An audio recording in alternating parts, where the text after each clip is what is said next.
Bonjour, aujourd'hui sur Cuisine Saine, je vous propose de faire un lait végétal. Donc ce lait végétal, il ne sera pas à base de soja, mais à base de noix. Donc on va voir quelles petites astuces on peut utiliser pour réussir à faire un yaourt au lait végétal qui soit quand même fermenté et qui soit suffisamment solide pour ressembler à du yaourt. Je vais ensemencer ce yaourt avec des probiotiques. Donc je vous ai fait un article sur le blog, je vous mettrai le lien en barre d'infos pour comment choisir au mieux les probiotiques pour soi, pour les utiliser. Donc ici, je vais utiliser du probiotique que vous pouvez retrouver sur la boutique Cuisine Saine. Et bah c'est parti, je vais vous montrer comment faire ces fameux yaourts. Donc moi, j'ai choisi 250 g de noix. Donc vous allez faire un mélange de noix. Ici, j'ai fait tremper toute la nuit 100 g de noix de cajou, 100 g d'amandes et 50 g de noix du Brésil.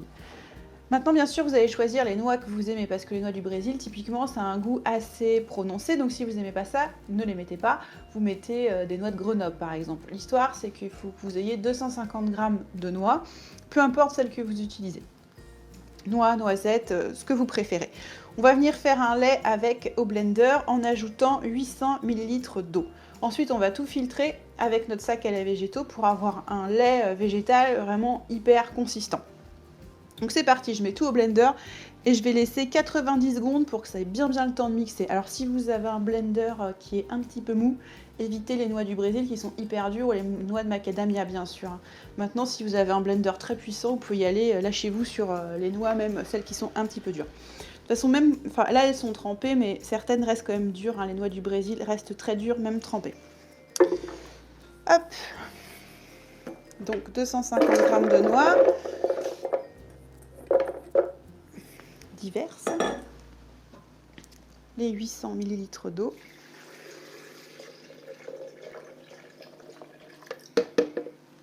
Donc je mixe tout bien 90 secondes, ensuite on filtre.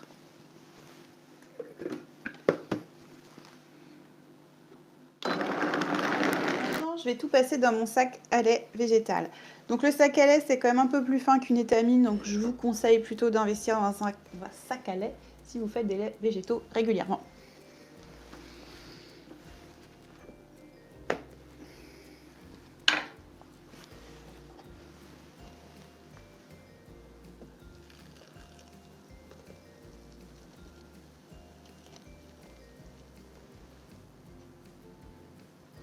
Donc voilà, c'est un lait hyper onctueux, consistant, spécifiquement pour faire des yaourts, quoi. Donc maintenant on vient appuyer sur le sac pour récupérer tout le lait. Et à l'intérieur, il restera ce qu'on appelle l'okara avec les différentes noix. Et vous pouvez retrouver des recettes sur Cuisine Saine pour comment utiliser l'okara. Donc il y a une recette de biscuits, aussi une recette de galettes végétales. Donc en version sucrée, en version salée. Maintenant, on a obtenu notre lait de noix. On va le remettre dans le blender avec le psyllium. On va aussi prendre la partie solide d'une canette de lait de coco. Et ensuite, on viendra ajouter nos probiotiques.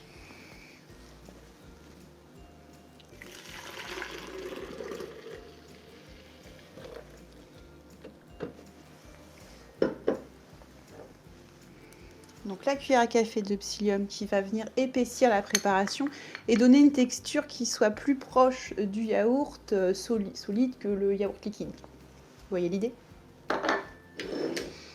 Donc ensuite, le lait de coco. Donc la partie solide de la canette. Donc si vous avez du mal à séparer les deux parties, vous la laissez au réfrigérateur toute la nuit. Vous allez voir, ça fait deux phases. C'est très facile à récupérer.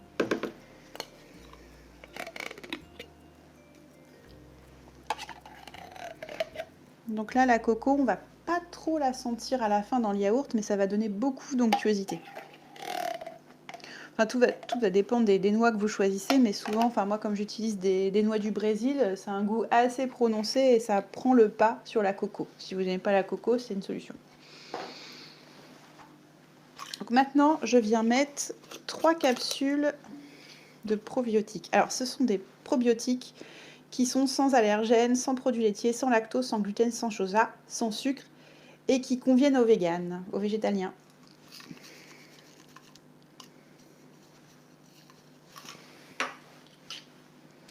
Donc je vais venir ouvrir les petites capsules.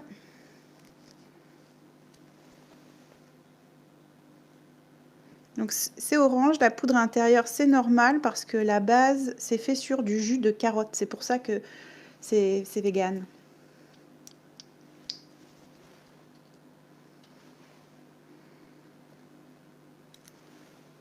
Donc voilà.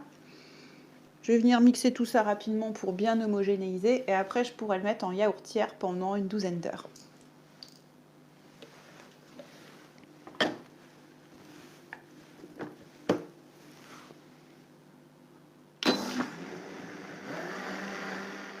Voilà, c'est parti. Maintenant, je vais mettre en yaourtière.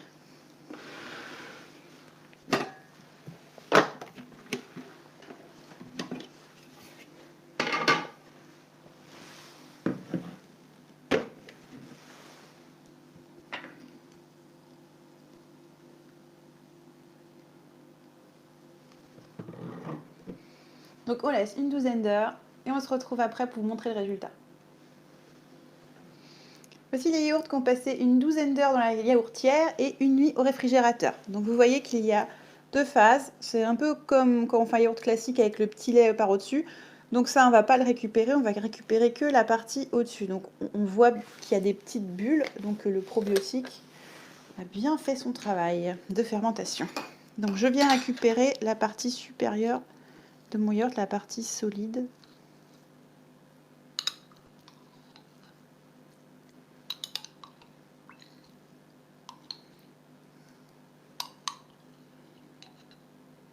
Voilà, encore un petit peu. Donc alors là, mon yaourt, il est nature. J'ai rajouté ni sel, ni sucre. Donc maintenant, vous pouvez bien le mélanger pour homogénéiser le tout.